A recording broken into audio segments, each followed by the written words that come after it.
Good afternoon, class. We are looking at Chapter 3, Derivatives, Section 3.5, the chain rule, and here's Part 2.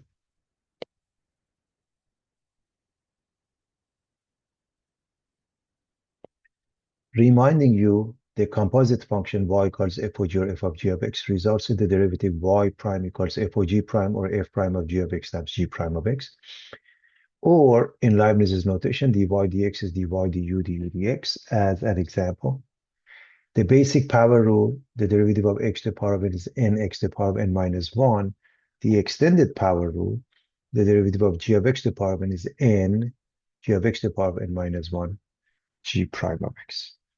To differentiate, we start with elementary algebra and simplify it into two fractions.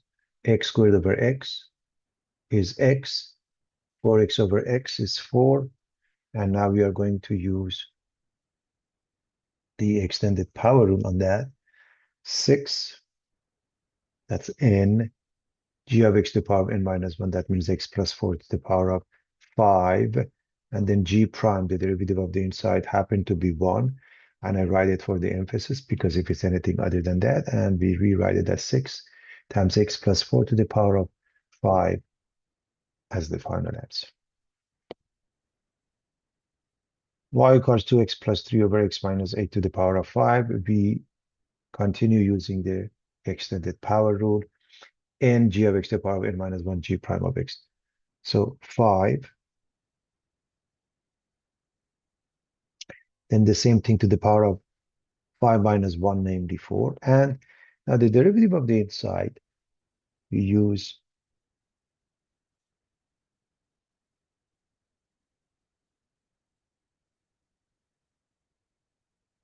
a quotient rule. So this is a combination of a chain rule and quotient rule as a result. And again, we should memorize all the formulas. And from the memory, I would go with the shorthand notation f prime g minus g prime f over g squared. So f prime is 2 times g is x minus 8 minus g prime is just 1 times f, the numerator is 2x plus 3, and then g squared, put x minus 8 and square it. This is the main step, which is a calculus step.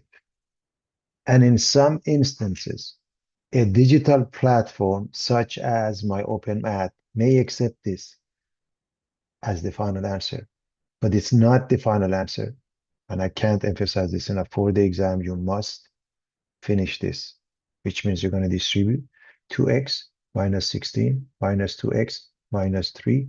2x cancels out the negative 2x, and these two add up to negative 19. Now, to make sure we understand, this means 2x plus 3 to the power of 4 as well as x minus 8 to the power of 4. I'm going to rewrite that. And I'm going to rewrite the last one. And why do I do it? Because for the denominator, I want you to recognize the answer is x minus 8 to the power of 4 plus 2. For the numerator, 5 times negative 19, which is negative 95 times 2x plus 3 to the power of 4. And this is the final answer. So over here, some may not recognize that both the top and the bottom have the exponent 4. That's why I rewrote that, okay? So then the final answer is negative 95. Y prime is negative 95 parentheses 2x plus 3 to the power of 4 over x minus 8 to the power of 6. When we look at any exponential function, we start with itself. The answer is itself. E to the power of x, the answer is itself. E to the power of kx, the answer is itself by the chain rule times the derivative of the exponent, which makes it k. E to the power of g of x, the answer is itself by the chain rule times g prime. So if I'm differentiating this, I'm going to write y prime is itself. E to the power of 5t. Then the derivative of 5t is 5. I put it in front, and I'm done.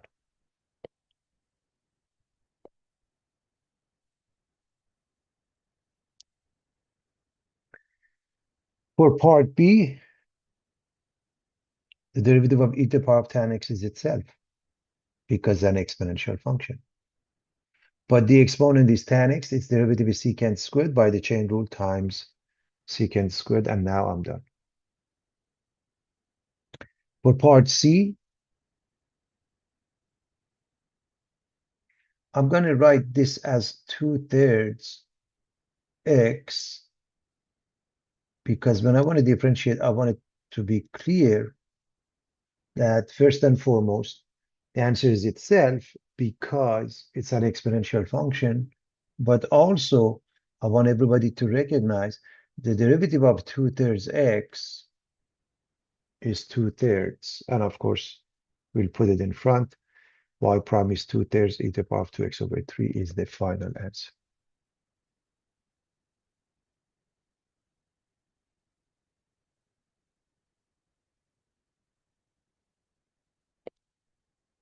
So we said the derivative of exponential is itself. So e to the power of x is itself, e to the power of kx is itself times k by the chain rule, e to the power of g of x is itself times g prime by the chain rule. But what is y, the derivative of y equals 3 to the power of x? We don't know. So how do we deal with that? So let's generalize it. Let's say y equals some number, such as b to the power of x, where b is the base. The base must be positive and it can't be 1.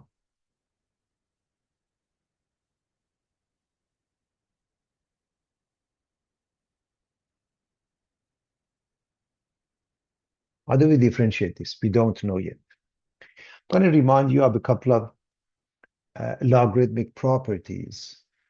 Recall, ln of e to the power of x is x, e to the power of ln x is x, and these two are reminding us that exponential functions and logarithmic functions are inverse functions. So to make this doable, we are going to use this e to the power of ln x is x, therefore e to the power of ln b is b, and replace the b with e to the power of ln b. So we're going to replace that. E to the power of ln b to the power of x. And now, as you recall, the power rule for exponential says, I'm going to multiply these two. I get e to the power of ln b times x. And bear in mind, ln b is just a number, natural log of the base.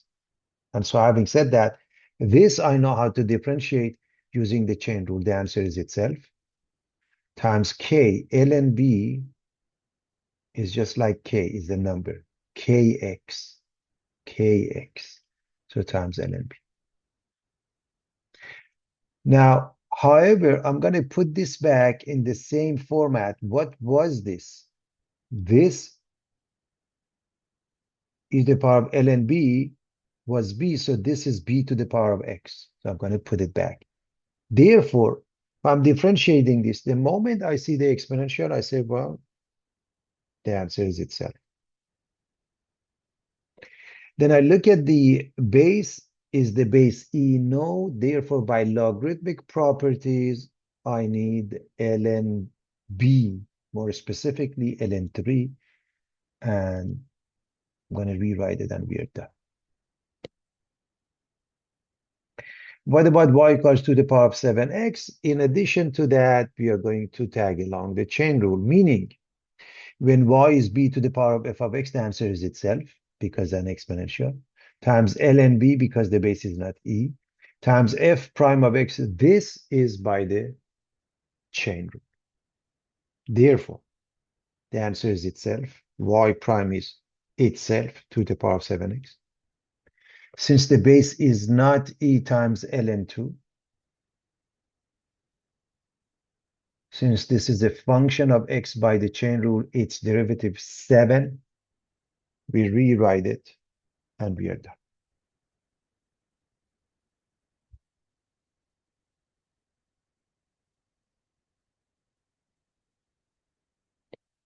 Let's look at some applications. These are posted. Example 1. After t weeks, the number of people using a new rapid transit system was approximated by the formula n of t equals 6t squared plus 500t plus 8,000. At what rate was the use of the system changing with respect to time after 8 weeks? You are dealing with the rate and 1 point in time. That's the instantaneous rate of change, which makes it n prime of t. That's what we are interested in. So we're going to differentiate and we get 12t plus 500. More specifically, we want n prime at t equals 8. So replace the t with 8, 12 times 8 plus 500.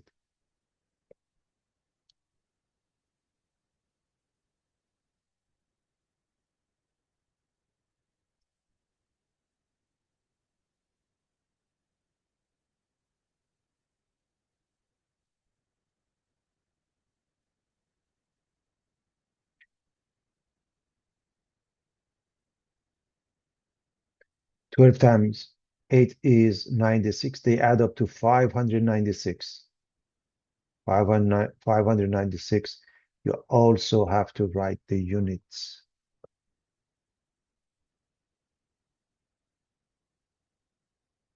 The units, people per week. Why is that? N prime of t means the n dt, change in the number of people over the change in time in weeks. Therefore, on or after week 8, the number of people using the transit is increasing at the rate of 596 people per week. Why is it increasing? Because this number is positive. If it were negative, we would say decreasing.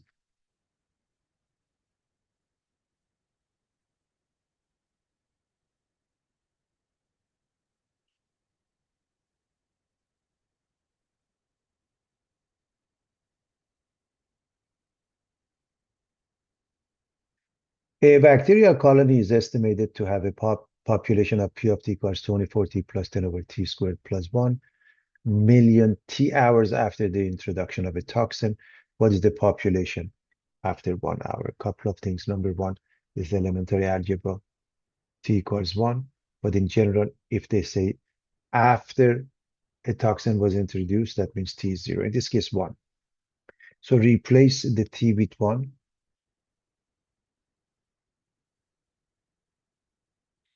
So this is 24 with 10 becomes 34. This is 1 with 1 becomes 2. 34 divided by 2 is 17 million bacteria.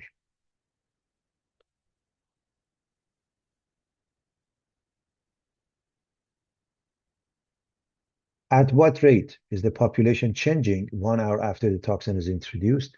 Now we want P prime, and we're going to find P prime of t and then P prime of 1. So having said that, we want to differentiate this. And we notice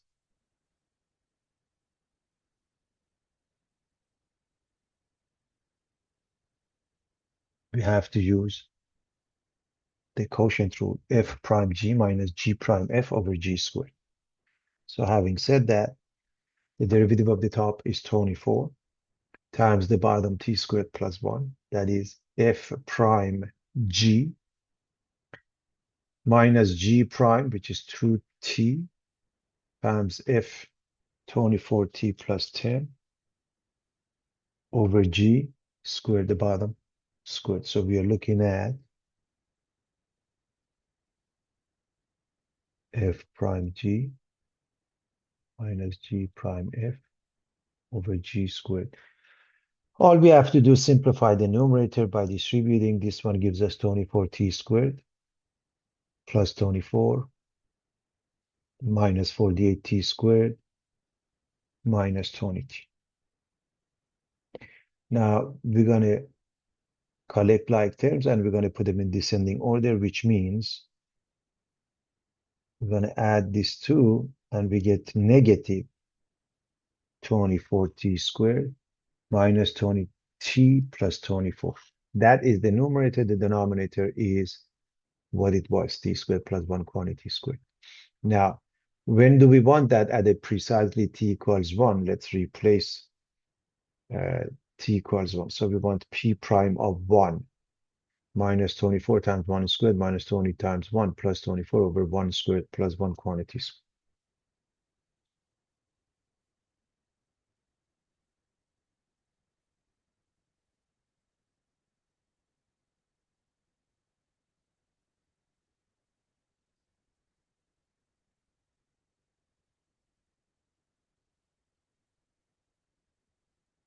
Obviously, this is 1.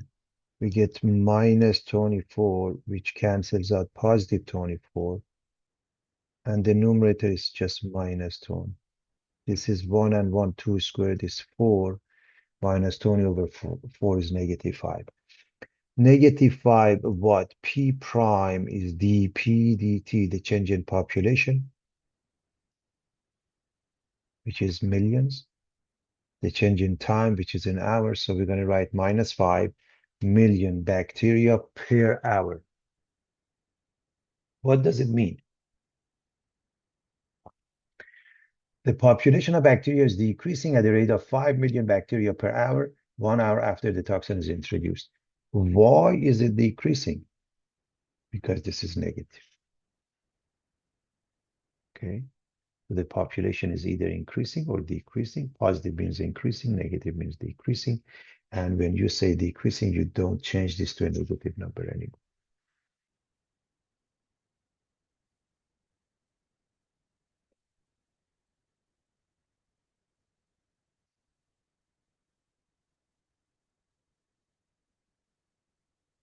Observations show that the length L in millimeters from nose to tail of a Siberian tiger can be estimated by the function L equals 0.25 W to the power of 2.6, where W is the weight of the tiger in kilograms. Furthermore, a young tiger's weight can be estimated in terms of its age, T in days, by the function W equals 3 plus 0.21 T. How long is a tiger? When it is 100 days old. So let's understand this is elementary algebra. There are two ways to do it. I'm going to look at them both ways. First and foremost, just the way it's given. If I replace the 100 into this because this is a function of t, I can find the weight. So the weight, when it's 100 days old, is 3 plus 0.21 times 100. This has two decimals. This has two zeros. Cancel each other. 21 times 1 is 21.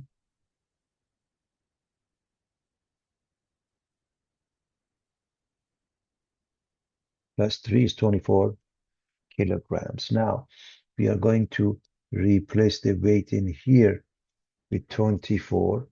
So L, the length when the weight is 24 is 0.25 times 24 to the power of 2.6. You put it into a calculator, you get 969.369 millimeters. I hope everybody knows that 1 meter is 100 centimeters. It's 1,000 millimeters, which means this is close to 1 meter, which is about 3.3 feet. So this is elementary algebra. The second part is asking at what rate is the length increasing when it's 100 days old. That means instantaneous rate of change at t equals 100 because it's 1 point in time. So we want the LDT. The change in length over the change in time, the LDT. I'm going to go with the Leibniz's notation. dy dt is dy du du dt. Therefore, I'm going to write the LDT and I say, okay, what's in between? As we look at this, we notice u is the intermediate variable. So having said that, from L to T, the intermediate variable is W, the weight. So dl dw, dw dt. That's what we are looking for. Now, let's differentiate one by one, starting with this, dl dw, 0.25 times 2.6, w to the power of 1.6. So that's dl dw, everybody, dl dw. What is dw dt? Differentiate this with respect to t, you just get 0.21. And so now the product of 0.25, 2.6, and 0.21 sits in front. It gives us 0.1365 w to the power of 1.6, everybody. Now, do we have to change the W to 3 plus 0.21 t? If they ask for the function of t, you must. But simply here, they are asking what happens when it's 100 days old. We know it when it's 100 days old, it weighs 24 kilograms. So we have the W. Replace it, putting it into a calculator, results in 22.0532 units of length over units of time, millimeters per day. And as far as the number of decimals, just follow the instruction. However, this is simple enough. We can go with the composite function. L is a function of W. To make it a function of t, you replace the W with 3 plus 0.21 t. Now the function becomes L of a t. L of t is 0.25. Replace the W with 3 plus 0.21 t to the power of 2.6. Work on this. If I replace the t with 100 here, I put it into a calculator, I must and I will get exactly the same thing as what we got in the first place, 969.369 millimeters.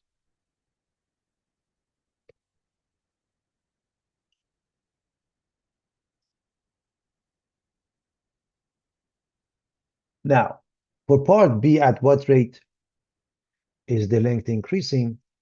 When it's 100 days old, well, we're going to differentiate this using the extended power rule. First of all, 0.25 remains. Then you look at this part.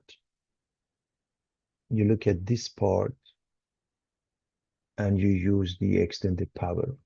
Again, 0.25 remains. We are using the extended power rule on this. So the dx of g of x to the power of n is the n g of x to the power of n minus 1 over g prime. So 0.25 remains times 2.6. That's n. Then g of x to the power of n minus 1, that means 3 plus 0.21 t to the power of, subtract 1, you get 1.6. G prime is the derivative of the inside, 0.21. So to recap, here's 0.25. Then 2.6 sits in front as a coefficient. The same function, 3 plus 0.21 t, I'm looking at this one, the power of 2.6 minus 1, and then the derivative of the inside. The product of these three numbers result in this. Notice when we compare these two, they are identical if we replace the W with what we had here, and that's the point. And now,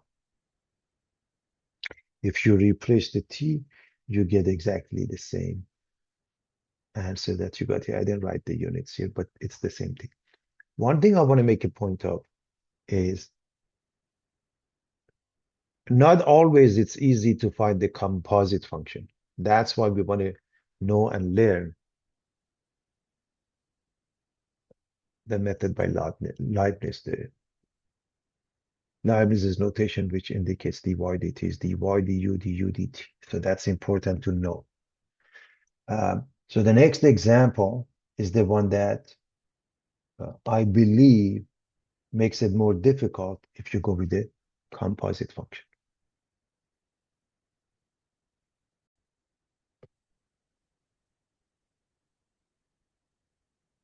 Okay. The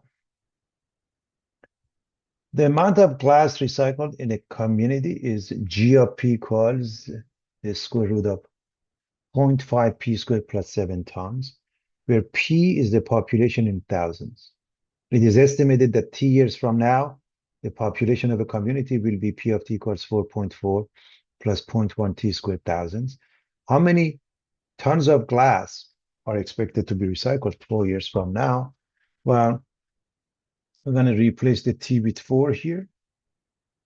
So we find the population in 4 years first, which means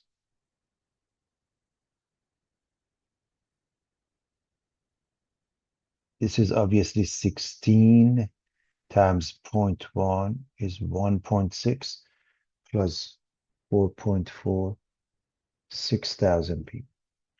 Now we are going to replace the P here with number 6, and we know that 6 squared is 36.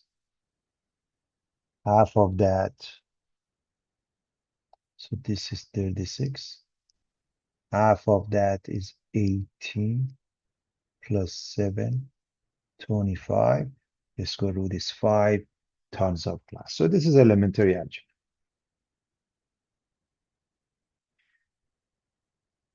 Find the rate at which the amount of glass recycled is changing with respect to time 4 years from now, and that is instantaneous rate of change because one point in time is given, so we want dg dt. I'm going to write it in this fashion. So again, following the Leibniz's notation, we want dg dt. So what is the intermediate variable? As we look at the first one, g is a function of p is a function of t. So to go from g to t, the intermediate variable is p. Therefore, we write dg dp times dp dt. So I write it in this fashion so it becomes clear what we need to do. So we are going to differentiate each piece. First of all, to differentiate this one, dg dp, that means differentiated with respect to p. I'm going to rewrite it to the power of 1/2. So it becomes ready for the extended power rule. Now, let me quickly show you if I want to differentiate this. Okay. I get 1/2 times the parentheses to the power of 1/2 minus 1, which is negative 1/2, whatever is inside the parentheses. Now, what is inside the parentheses? 0.5 p squared plus 7, then times g prime of x, the derivative of the inside, which is 0.5 times 2p, or simply p. Oh, this is 0.5 times 2p. So I'm dealing with that. So 1/2, the exponent. The parentheses, whatever it is, to the power of 1/2 minus 1 is negative 1/2. The derivative of the inside, 0.5 times 2p. What about dp dt? Let me erase my work. What is dp dt? Simply 0.1 times 2t. That means 0.2t. And we've already calculated the value of p when t is 4 is 6. So we're going to say evaluated t equals 4, p equals 6. In other words, you don't have to write it as a function of t, although you can. So first I want you to look at this one. This is a fraction. The numerator is 1, the denominator is 2, and this one, take it down and make it positive 1/2, which becomes a square root. Then you have 0.5 and 2, they cancel each other because they become 1. So in the numerator, you have p. In the numerator, you have 0.2t. That's all you have. So in the numerator, we have 0.2 and p and t. In the denominator, as I said, 2, as well as this one, which we write it as a square root.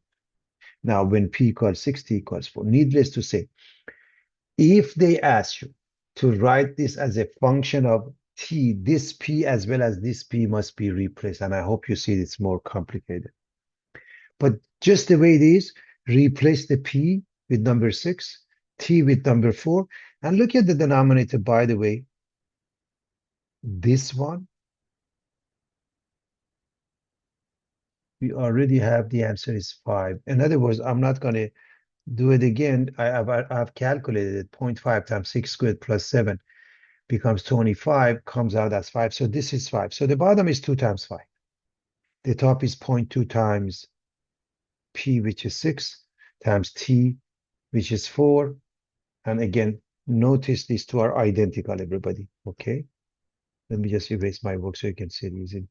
So this is the same as this denominator, is in essence 1 over that. And so the numerator is 0.2 times 6 times 4. The denominator is 2 times 5. The denominator is 10 and the numerator is 4.8. So we end up with 0.48. dg, the change in glass, tons of glass, over dt, the change in time in years. So that's how the units come about. What does it mean? 4 years from now, the amount of glass recycled is increasing at the rate of 0.48 tons of glass per year. Why is it increasing? Because this has a positive sign.